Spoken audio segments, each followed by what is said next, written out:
எவ்வளவுதான் சொன்னாலும் இங்க வந்துட்டு புதிய அறிவிப்புகளை வெளியிடாம நான் போக முடியாது.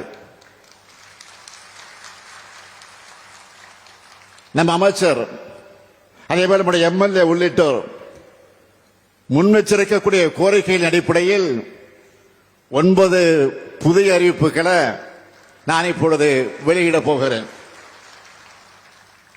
முதலாவது அறிவிப்பு, ராமநாதபுரம் நகராட்சியில் தேசிய நெடுஞ்சாலை பகுதி 4 வழித்தடத்திலிருந்து 6 வழித்தடமா 30 கோடி ரூபாய் செலவில் மேம்படுத்தப்படும்.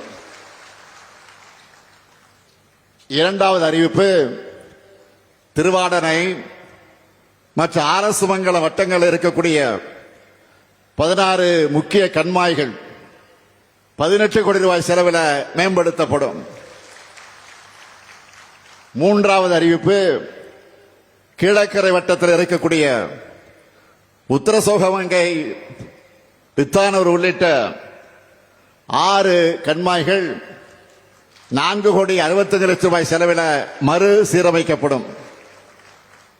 நான்காவது அறிவிப்பு, கடலாடி வட்டத்தில் இருக்கக்கூடிய செல்வானூர் கண்மாய் 2 கோடி 60 லட்சம் ரூபாய் மதிப்பீட்டிலும், சிக்கல் கண்மாய்கள் 2 கோடி 30 லட்சம் ரூபாய் மதிப்பீட்டிலும் மறு சீரமைக்கப்படும்.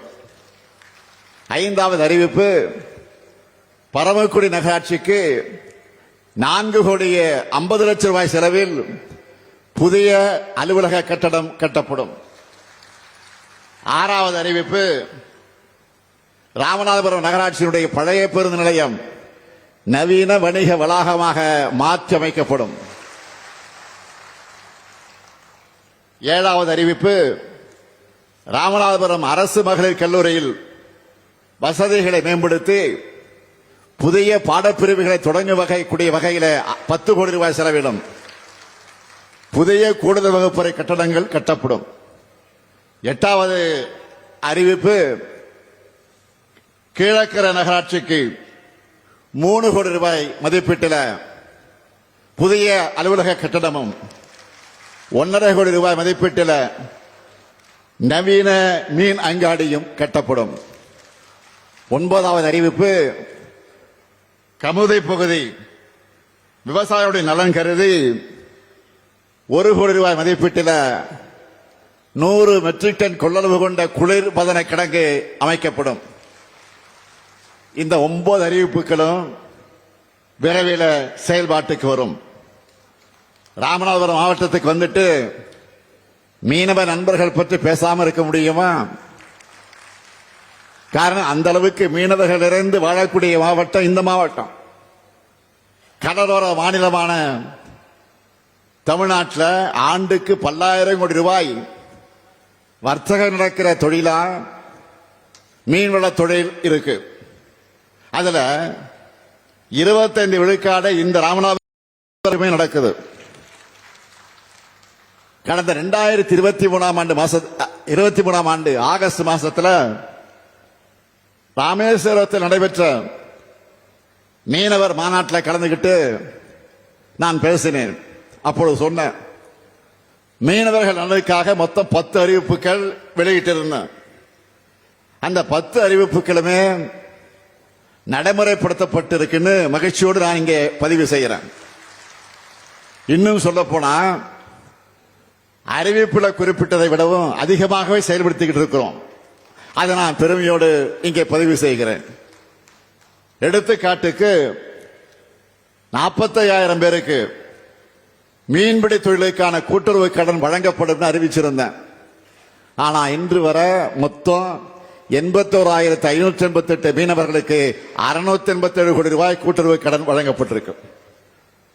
சொன்னதை செய்வது மட்டுமல்ல, சொன்னதை தாண்டியும் நன்மை செய்யும் ஆட்சி இந்த ஆட்சி.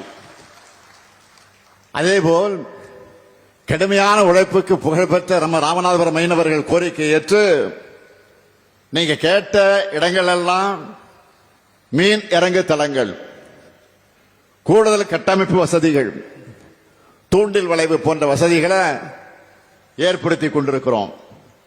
மேலும் மீன்பிடி தடைக்கால நிவாரண தொகை 8000 உயர்வு, மானிய டீசல் அளவு உயர்வு, வீட்டுமனை பட்டான எல்லாமே செஞ்சு கொடுக்கிறோம். நாம இவ்வளவு பண்ணி கொடுத்தாலும் நம்ம மீனவர்களுக்கு இருக்கக்கூடிய மிகப்பெரிய பிரச்சனை என்ன? இலங்கை கடற்படையால் ஏற்படுகிற தாக்குதல். இதுல நாம் தொடர்ந்து அதில் ஈடுபட்டு கண்டிக்கிறோம், போராட்டம் நடத்துகிறோம். ஆனா ஒன்றியத்தை ஆளும் பாஜக அரசு நம்ம மீனவர்களை காக்க எதுவும் செய்யல. கச்சத்தீவை மீட்பதுதான் சரியான தீர்வாக அமையும்னு தமிழ்நாடு சட்டமன்றத்தில் தீர்மானத்தை நிறைவேற்றி ஒன்றிய அரசுக்கு அனுப்பியிருக்கிறோம். இதை வச்சு இலங்கை அரசுக்கு ஒன்றிய பாஜக அரசு ஒரு கோரிக்கையை வச்சிருக்கணும். அதை செய்யக்கூட பாஜக அரசு மறுக்குது. இலங்கை சென்ற இந்திய பிரதமரும் இதை வலியுறுத்த மறுக்கிறார். கச்சத்தீவை தரமாட்டோம்னு இலங்கையினுடைய வெளியுறவுத்துறை அமைச்சர் சொல்லுகிறார். இதுக்கு இந்திய வெளியுறவுத்துறை அமைச்சர் ஏதாவது மறுத்து பேசியிருக்க வேண்டுமா வேண்டாமா? தமிழ்நாட்டு மீனவர்கள்லாம் மட்டும் அவர்களுக்கு இலக்கணமாக போச்சு. நாம இந்தியர்கள் இல்லையா? தமிழ்நாடு தமிழர்கள் என்றாலே ஒன்றிய பாஜக அரசுக்கு ஏன் கசக்கிறது? தமிழ்நாடு மேல அவங்களுக்கு இருக்கக்கூடிய வன்மத்தை எப்படியெல்லாம் காட்டுறாங்கன்னு நான் சொல்லித்தான் நீங்கள் தெரிந்து கொள்ள வேண்டிய அவசியத்தில் இல்லை. ஜிஎஸ்டியால நிதி உரிமை போச்சு, நிதி பகிர்வுகளையும் ஓரவஞ்சன, சிறப்பு திட்டம் எதையும் அறிவிக்க மாட்டாங்க, பள்ளி கல்விக்கான நிதியை தரமாட்டாங்க. பிரதமர் பேரில் இருக்கக்கூடிய ஒன்றிய அரசு திட்டங்களுக்கு நாம தான் படியிறக்கணும்.